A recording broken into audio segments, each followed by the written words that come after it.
नमस्कार दोस्तों, आज है 24 जून 2020 और मैं स्वागत करता हूं आपका युवाइन डेली करंट अफेयर्स में।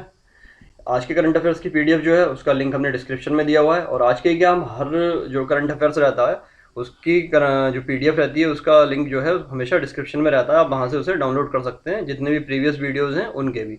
और साथ ही साथ आज का जो करंट अफेयर्स है वो बहुत ज़्यादा स्पेशल होने वाला है, और उसकी वजह यह है कि हमने इसमें कुछ ऐसे क्वेश्चंस हैं हमारे जो स्टैटिक जीके से भी कांटेक्ट रखते हैं। तो स्टैटिक जीके के जो पार्ट है उसको बहुत ज़्यादा डिटेल में समझाया गया है, जिससे क्या है कि आपके वो क्वेश्चन भी तैयार हो जाएंगे और साथ साथ में कई एग्जाम्स में पूछे भी जाते हैं। तो आपके लिए काफ़ी ज़्यादा इम्पोर्टेंट होने वाला है, तो इसलिए ध्यान से देखिए और उनको अच्छे तरीके से याद करते हुए चलिए। तो चलिए शुरू करते हैं अपना आज का करंट अफेयर्स, जिसका पहला क्वेश्चन है, हाल ही में दवा निर्माता कंपनी हेट्रो को कोविड-19 के इलाज के लिए एंटीवायरस दवा जिसका नाम है रेमडेसिविर लॉन्च करने के लिए भारतीय औषधि महानियंत्रक से अनुमति मिली है। आपको बताना है कि कंपनी हेट्रो जो है रेमडेसिविर के जेनेरिक संस्करण को किस नाम से भारतीय बाजार में उतारेगी। ऑप्शन देख लेते हैं। ए है कोवी 4, बी है कोवी 2, सी है कोविड-19 और डी है कोविड-19/2020। और इसका सही उत्तर है ऑप्शन ए जो है कोवी-19। चलिए बढ़ते हैं दूसरे प्रश्न की ओर, जो है हाल ही में राजेंद्र गोयल का निधन हो गया। आपको बताना है कि वह किस खेल से संबंधित थे। ऑप्शन देख लेते हैं। ए है क्रिकेट, बी है हॉकी, सी है फुटबॉल और डी है कुश्ती। और इसका सही उत्तर है ऑप्शन ए जो है क्रिकेट। देखिए, हाल ही में प्रथम श्रेणी क्रिकेट के दिग्गज स्पिनर जिनका नाम क्या है राजेंद्र गोयल का निधन हो गया। और गोयल जो है वो हरियाणा और उत्तर क्षेत्र की तरफ से प्रथम श्रेणी क्रिकेट में 157 मैचों में इन्होंने कितने 750 विकेट लिए थे। और रणजी ट्रॉफी में उनके नाम सबसे ज़्यादा 637 विकेट हैं, या 637 विकेट हैं। और वह 44 साल तक प्रथम श्रेणी क्रिकेट जो है खेलते रहे थे।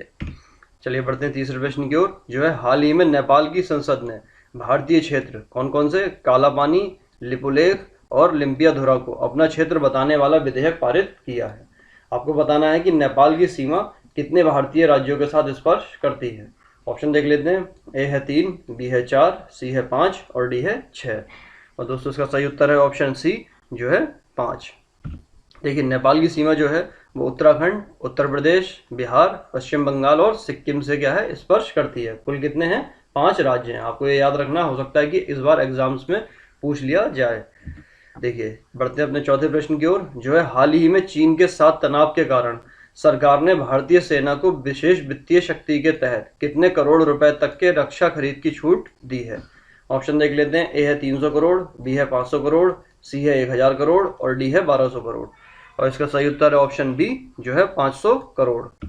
देखिए, चीन के साथ तनाव को देखते हुए सरकार ने क्या है तीनों सेनाओं को 500 करोड़ रुपए तक की हथियारों व गोला बारूद हथियारों व गोला बारूद की खरीद की क्या है छूट दे दी है। और इस विशेष वित्तीय शक्ति के तहत सेनाएं क्या कर सकती हैं कि एलएसी पर अपनी तैयारी के लिए तत्काल खरीद कर सकेंगी, मतलब एकदम से खरीद कर सकेंगी। और इसके अलावा क्या होगा कि सैन्य खरीद में देरी को कम करने के लिए सरकार ने क्या किया है, कुल नियमों में ढील भी दी है। और इसके तहत क्या होगा कि सेनाओं को कुछ हथियारों व उपकरणों को सीधे सीधे किसी भी वेंडर से खरीदने की अनुमति होगी। चलिए बढ़ते हैं पांचवें प्रश्न की ओर, जो है हाल ही में विश्व व्यापार संगठन WTO में किस देश के पास से मार्केट इकोनॉमी स्टेटस चला गया है। ऑप्शन देख लेते हैं। ए है पाकिस्तान, बी है चीन, सी है अमेरिका और डी है ऑस्ट्रेलिया। और इसका सही उत्तर है ऑप्शन बी जो है चीन। चलिए डिटेल में डिस्कस करते हैं इसके बारे में।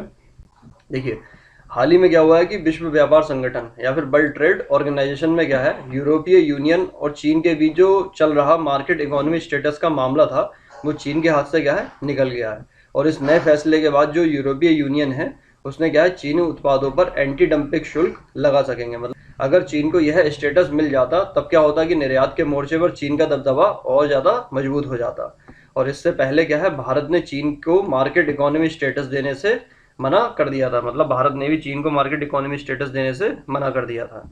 देखिए, यह स्टेटस क्या है कि एंटी डंपिंग ड्यूटी जैसे प्रतिबंधों से राहत प्रदान करता है। किससे? एंटी डंपिंग ड्यूटी से। अब आगे जाकर के हम लोग डिस्कस करेंगे कि एंटी डंपिंग ड्यूटी होता क्या है। और क्या है कि देखिए, WTO के सदस्य देशों में से क्या है 69 देशों ने चीन को मार्केट इकोनॉमी का स्टेटस दे रखा है। और लेकिन इसके कुछ बड़े कारोबारी साझेदार हैं, जैसे क्या है अमेरिका है, यूरोपीय यूनियन है, जापान है और भारत है। उन्होंने क्या है कि इसको ये स्टेटस प्रदान नहीं किया है। अब देखिए, विश्व व्यापार संगठन जो है WTO, उसकी स्थापना कब हुई थी? 1995 में हुई थी। ये स्टैटिक जीके का बहुत ही इंपॉर्टेंट क्वेश्चन है और कई बार एग्जाम्स में पूछा गया, अलग अलग एग्जाम में, तो आपको ये याद रखना है। विश्व व्यापार संगठन या WTO, वर्ल्ड ट्रेड ऑर्गेनाइजेशन की स्थापना हुई थी 1995 में। और इसका मुख्यालय का ये एक प्रश्न भी आता है कि वर्ल्ड ट्रेड ऑर्गेनाइजेशन का मुख्यालय कहाँ पर स्थित है? जो है जिनेवा, स्विट्जरलैंड में स्थित है। तो ये आपको रट लेना है बिल्कुल। और इसके सदस्य देशों की संख्या कितनी है? 164 है। ठीक है, तो ये 3 क्वेश्चन है यहाँ पर, इसी इन 2 लाइनों में ये 3 क्वेश्चन है स्टैटिक जीके के, जो आपके प्रिपेयर हो गए हैं। मतलब आपको याद करके ही रखना है और बीच में रिवाइज भी कर लेना है कि विश्व व्यापार संगठन की स्थापना हुई थी 1995 में, मुख्यालय है जिनेवा, स्विट्जरलैंड में, सदस्य देशों की संख्या है 164। अब देखिए, विश्व व्यापार संगठन की स्थापना 1995 में मार्केश संधि के तहत की गई थी। ये चौथा क्वेश्चन हो गया। और 29 जुलाई 2016 को जो है वो अफगानिस्तान इसका 164वां सदस्य बना था। मतलब सबसे नया सदस्य जो बना है वो है अफगानिस्तान। कब बना था? 29 जुलाई 2016 को। और कौन सा सदस्य बना है? 164वां सदस्य बना है। चलिए अब देखते हैं कि एंटी डंपिंग ड्यूटी क्या होती है। देखिए, किसी भी जो देश है उसके द्वारा दूसरे देश में अपने उत्पादों को लागत से भी कम दाम पर बेचने को क्या कहा जाता है? डंपिंग कहा जाता है। और इससे क्या है, घरेलू उद्योगों के सामान को महंगा पड़ने के कारण बाजार में पिट जाते हैं। मतलब क्या है, इमेजिन करके चलिए कि भारत में एक खिलौना जो है उसको बनाने की कीमत आ रही है 100 रुपये, ठीक है, और जो चीन जो है उसी चीज को है और 70-80 रुपए और उनकी जो लागत है उससे भी कम में बेच के चल रहा है। तो वो क्या है कि इस चीज को यहाँ पर डंप कर रहा है, मतलब ला करके डंप कर रहा है। तो और उस पर क्या है, देखिए अब क्या है, सरकार क्या करती है कि इसे रोकने के लिए निर्यातक देश में उत्पाद की लागत और अपने यहाँ मूल्य के अंतर के बराबर शुल्क लगा देती है। मतलब क्या है, जैसे 100 रुपए का हमारे यहाँ बन रहा है और वहां से वो 70 रुपए का बेच रहे हैं, तो माइनस करके 30 आ गया, तो क्या करेगी, 30 रुपए का जो है उस पर शुल्क लगा देगी, जिससे क्या होगा कि वो बराबर हो जाएगा। इसे ही क्या है, डंपिंग रोधी शुल्क या एंटी डंपिंग शुल्क या ड्यूटी कहा जाता है। और दूसरे शब्दों में समझने के लिए क्या है कि विश्व व्यापार को खोलने के उद्देश्य से विश्व व्यापार संगठन के सदस्य देशों के बीच एक समझौता हुआ था, जिसके अधीन सदस्य देश अपना माल एक दूसरे के यहाँ निर्यात कर सकें।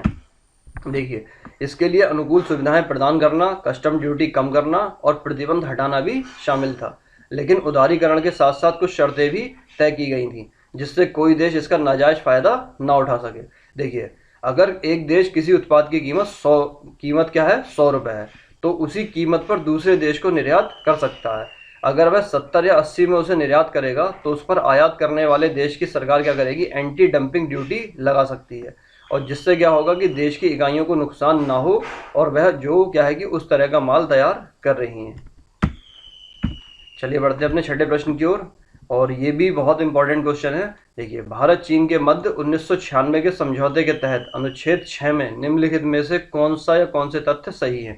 ये क्वेश्चन जो है वो PCS और UPSC सिविल सर्विसेज के लिए इम्पोर्टेंट है।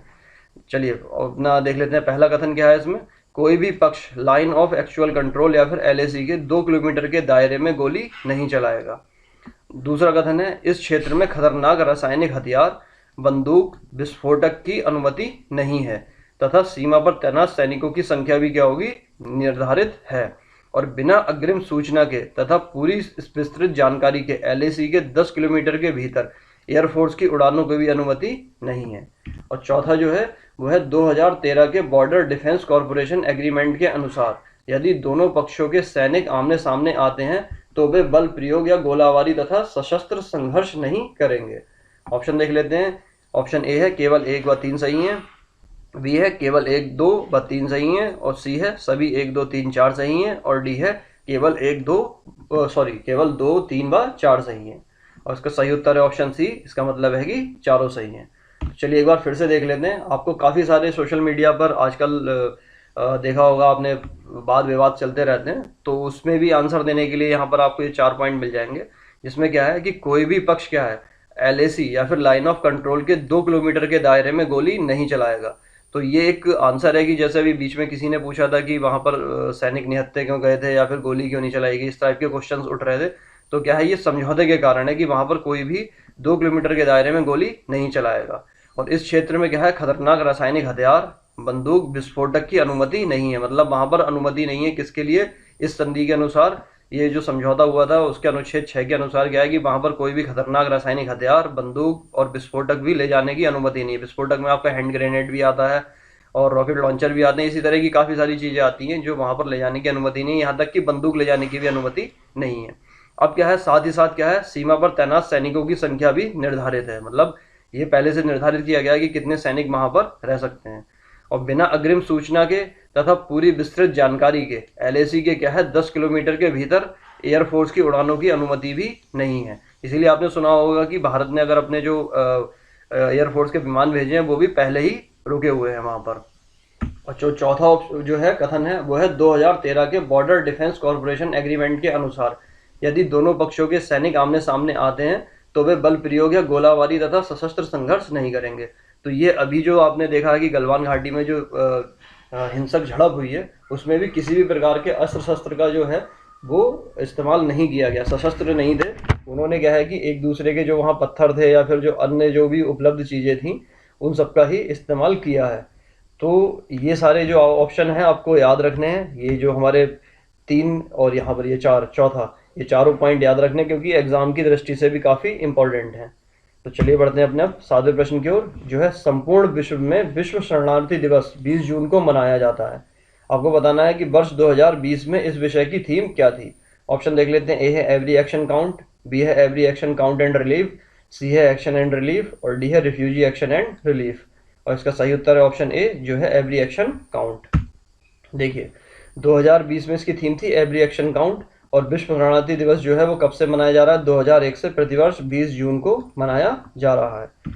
चलिए बढ़ते हैं 8वें प्रश्न की ओर, जो है हाल ही में किसे national institute of public finance and policy NIPFP के नए अध्यक्ष के रूप में नियुक्त किया गया है। ऑप्शन देख लेते हैं। ए है डॉक्टर उर्जित पटेल, बी है डी सुब्बा राव, सी है डॉक्टर बी रामाराव कृष्णमूर्ति और डी है डॉक्टर TM मसीन। और इसका सही उत्तर है ऑप्शन ए जो है डॉक्टर उर्जित पटेल। देखिए हाल ही में रिजर्व बैंक के पूर्व गवर्नर जिनका नाम क्या है डॉक्टर उर्जित पटेल को national institute of public finance and policy का नया अध्यक्ष नियुक्त किया गया है और वह इस पद पर जगह किसकी ले रहे हैं, डॉक्टर विजय एस केलकर की ले रहे हैं। तो ये वाला क्वेश्चन भी आ सकता है कि उर्जित पटेल ने NIPFP में किसकी जगह ली है, तो वो किसकी जगह होगी, डॉक्टर विजय एस केलकर का स्थान लिया है। देखिए NIPFP जो है वित्त मंत्रालय, पूर्ववर्ती भारतीय योजना आयोग और कई राज्य सरकारों द्वारा संयुक्त रूप से स्थापित एक स्वायत्त निकाय है और यह एक स्वतंत्र और गैर सरकारी निकाय भी है। तो ये आपका यहाँ पर भी क्वेश्चन हो गया कि किसके द्वारा स्थापित है और कैसा निकाय है, स्वायत्त निकाय है या किस तरह का निकाय है, कौन, NIPFP। चलिए अब देखिए ये क्या है कि यह केंद्र सरकार के साथ साथ राज्य सरकारों को सलाह देते हुए सार्वजनिक नीति में अनुसंधान करती है। अब देखिए NIPFP जो है कि गवर्निंग काउंसिल में राजस्व सचिव, आर्थिक मामलों के सचिव और केंद्रीय वित्त मंत्रालय के मुख्य आर्थिक सलाहकार शामिल हैं। और उर्जित पटेल ने क्या है 5 सितंबर 2016 को RBI के 24वें गवर्नर के रूप में पदभार संभाला था और निजी कारणों का हवाला देते हुए इन्होंने 10 दिसंबर 2018 को क्या किया था, गवर्नर पद से इस्तीफा दे दिया था।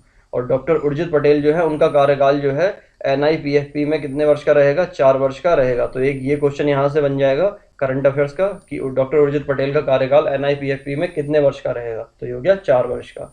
अब देखिए NIPFP क्या है, राष्ट्रीय लोक वित्त एवं नीति संस्थान।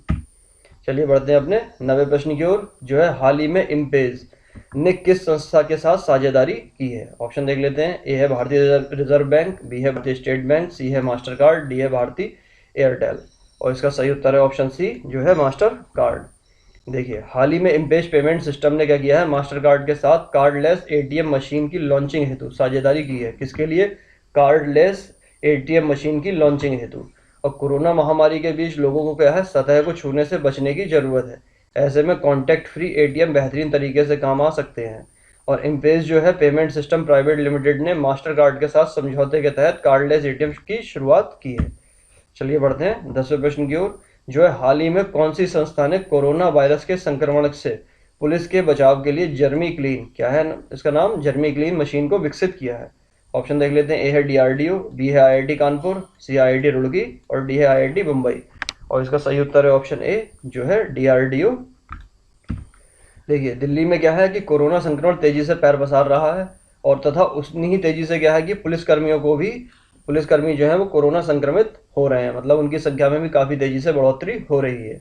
और डीआरडीओ की मदद से क्या किया है, दिल्ली के पार्लियामेंट स्ट्रीट थाने पर जर्मी क्लीन नामक मशीन को इंस्टॉल किया गया है।